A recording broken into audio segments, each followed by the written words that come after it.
What if you had a surefire way to showcase yourself to agents, casting directors, and other industry people in the absolute best light possible? Imagine the impact on your career if industry pros could actually see all of the potential that you bring and not just the past projects that you've done. Today, I'm going to introduce you to a very much overlooked tool that is going to give you an unfair advantage.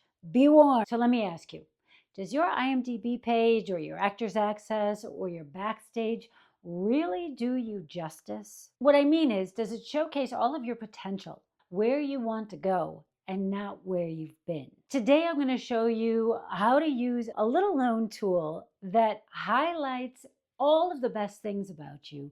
And I'm not talking about lying. I am not talking about that. So if you've ever felt like your online presence just doesn't capture the full scope of your talent and your achievements, you are going to love this. A lot of actors think that they can fix this problem by creating a website for themselves. But I'm going to explain to you why this is one of the worst things that you can do for your career. And if you're interested in learning about other common mistakes that actors make, you should download my free guide, 8 major mistakes that most actors make that derail their success and what to do about it. It's in the show notes below. That way you'll be able to recognize these pitfalls before you fall into them and course correct. So back to actors' websites. The problem with an actor's website is that you've probably got everything under the sun on there. And most actors are multi-talented, which you would think is a good thing, but it can be a very distracting thing when it comes to industry people who are looking at you for something specific, like trying to decide if they're going to take into their roster or trying to decide if you're a good fit for a particular role. Say you're responding to a specific casting notice about a particular role in an upcoming series. You want to direct the casting director to your website so they can see that you are perfect for this role. Seems reasonable. But here's the thing. You want them to look at your headshots and your show reels and not pay attention to all the other stuff on the website. But human beings, we are curious creatures. So that casting director is going to start poking around. So when you send them to your website and they see that you're also a singer and a dancer and a voiceover artist, they might wander over to those sections, not because they're looking for someone with those skills, but just because they're curious. They might even start to ask themselves, hey, wait a minute, is she even really an actor or is she more of a singer and a dancer? And there, my friend, you have planted a very dangerous seed in those little brains of theirs. You never want them wondering if you can act. If they don't click off right there and then and get back to the 499 other actors that are waiting to get this role, well, you're in luck. Whew, that was a close one. They're still sticking around. But now what are they doing? They just noticed that you've got your social links up there. So they're going to go check out your Insta. And before you can direct their attention back to your show reel where it belongs, they're gone. Well, what's wrong with that? You want to show them how great your Insta profile looks. And hey, maybe they'll even follow you. Win-win, right? No, that's not how it works. The problem is they're in their Instagram account. So when they go over there to check out your page, they're going to notice that 5 people commented on their last post and they got 2 new followers. So they are going to naturally want to go check out those things first because people are mostly interested in their own stuff, not in you. So guess what? You just lost them again. They just bounced to go check out who's checking them out.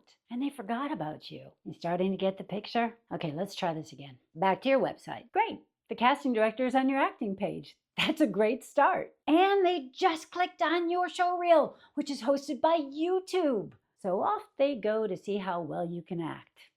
Perfect, right? But guess what? They just clicked off your website and now are over on YouTube. So when they finish watching your show reel, YouTube is going to use its extremely powerful algorithms to keep them on their site. So if that casting director happens to be a sucker for cute cat videos, watch out. They are going to be shown a whole plethora of adorable thumbnails of cats, one cuter than the other. And guess what? You lost them again. But what can you do about it? Well, enter the EPK, which in my program stands for Electronic Pitch Kit, because that's exactly how we use it. It's a streamlined, distraction-free presentation of your absolute best work and best self. You can use it to grab the attention of industry bigwigs, like casting directors, agents, producers, directors, etc., you name it, and make a memorable impression because you're only showcasing what you want them to see for that particular use. So they're going to stay on your EPK and get the information that you want them to get because your EPK is streamlined to keep them on the EPK, focused with no distractions. So let me break this down for you. The whole point of the EPK is to show the industry where you want to go and not where you've been. There is definitely an art to creating an EPK that gets you booked. And that's why it's an integral part of my signature program, Get Better Roles. Frankly, it gives my clients an unfair advantage, and that's just how we like it. By the way, if you're a trained actor and you've been feeling stuck in your career for a couple of years, and you would like to know how you can use this underutilized tool to stand head and shoulders above the competition, then you should definitely book an appointment with me to see if you're a good fit for my program. If you're not, we will figure out the next best steps together. The direct link to my calendar is in the show notes below. Now, here are some things to get you started on your EPK. I've got 3 tips for you. Number 1, curate all the materials that you want to include in your EPK. What are the must-haves? Well, you should have some headshots. They should obviously be professionally shot and on brand. You will also need some sort of a demonstration of your acting. Duh, right? So that's either your show reel, but again, sometimes actors' show reels are not actually doing them justice. They are showing more of where they've been instead of where they want to go.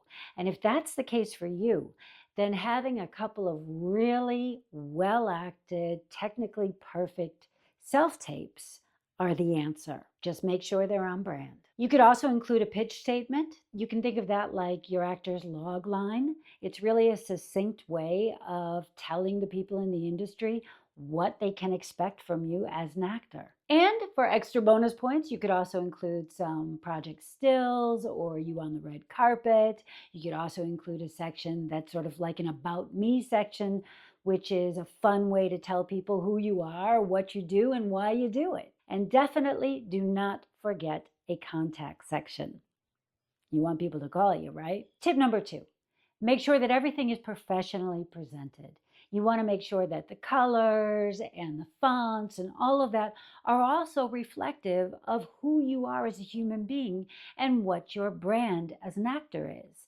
For instance, if you normally play sweet little old ladies, you're not going to want to use a grungy type font.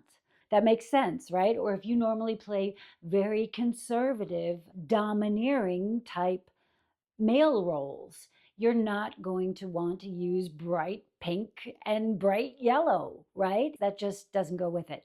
So you want to make sure that your font and your colors are on brand with who you are as a human being, but more importantly, who you are, what your brand is as an actor. A lot of people do not like to open attachments from strangers. In fact, many times the email servers will just throw those emails straight into the spam box, so people won't even see them.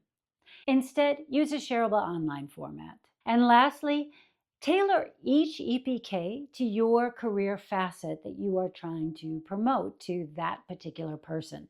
For instance, if you are a singer and a dancer, you would want an EPK that reflects that, but don't confuse it by having all of your acting and your voice work in there. This targeted approach ensures that your EPK aligns perfectly with whatever you are trying to apply to, which will make you stand out as the perfect fit. And that's what we want. So if you're a trained actor struggling to get to the next level in your career, then book an appointment with me. It's free, and together we can figure out, 1, if you're a good fit for my program, and if you're not, we'll figure out the next best steps for your journey together. And if you found this episode valuable, please give it a rating if you're listening to it on Spotify or Apple or any one of those kind of things. And if you're here on YouTube, then give it a thumbs up, subscribe to the channel, and let me know in the comments what your aha moments were about this episode. Until next time, you stay your bold and beautiful self. Bye-bye.